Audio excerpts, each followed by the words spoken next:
My name is Antonio Antonio Miguel Rosario, and I'm a photographer. I like to do a lot of street photography. I was a commercial photographer, but now I'm mostly focusing on street photography.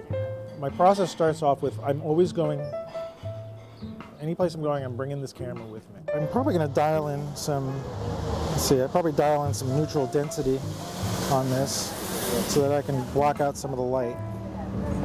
But, you know, we're going to do, let's go neutral density. All right, so I got my neutral density filter in. I'm going to change my aperture. Okay, my exposure compensation. All right, so now I'm ready to take a shot. Typically, I'm walking the same route every day, but I'm looking for people who I haven't seen before. And often I'm shooting the camera. I'm usually wearing it around my neck or around my shoulders. I don't want them to know that I'm photographing, so I'm doing all sorts of physical gestures to sort of mask the way I'm taking a picture. And mainly, I'm doing that because once you go up to somebody and say you want to take their picture, they change and they get prepared to have their picture taken.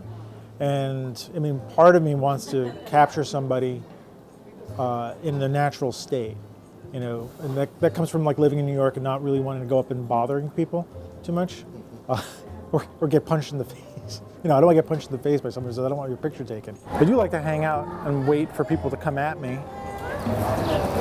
So it looks a little thin. Wait, there's a guy I got to get. And okay, here I go. I am getting this guy. So, all right, I'm starting my misdirection, and I'm cheating to the camera, and damn it, I hope you got it. It sort of harkens back to some of the photographers I knew when I was growing up, like Walker Evans. Often was, you know, going on the subway taking pictures of people without them knowing, you know, so I kind of grew up with that a little bit. So I'm doing that. I'm not necessarily asking people for their permission more times than not, but sometimes I am. There's a food vendor I know in the city. It makes great, you know, Middle Eastern food. I love the guy. And I just wanted to go up to him. Like I go to him every other week to get some food. And I finally said, like, you know, you look great. Can I take your picture? And he's like, yeah. And, you know, took a great shot of him at night, you know, in front of his food cart. And it's a different kind of picture for me. You know, someone engaging me and, you know, but I'm not used to that so much. I tend to go, you know, the camera's at my hip or my side. Sometimes it's in front of me, but you're not knowing that I'm taking your picture. So I like to get people in a natural state. Okay, so I just got off the train at Cortelyou Road, and this is the road I walk down a lot to take pictures. I see a couple on the bench over here.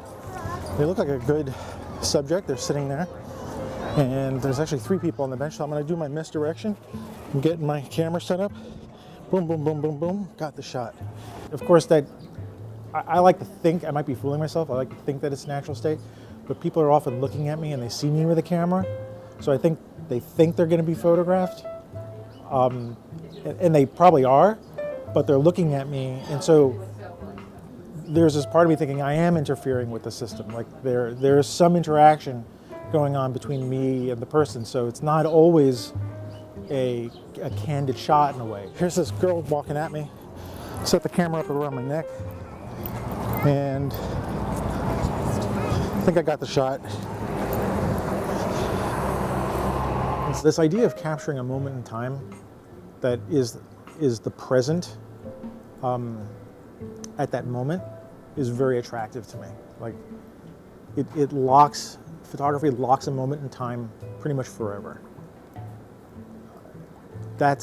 I'm attracted to that. I'm attracted to this saving of time and saving of a moment. Because that's all we have. We just have moments. There's almost like no past and no future. There's the now, and photography is always capturing the now.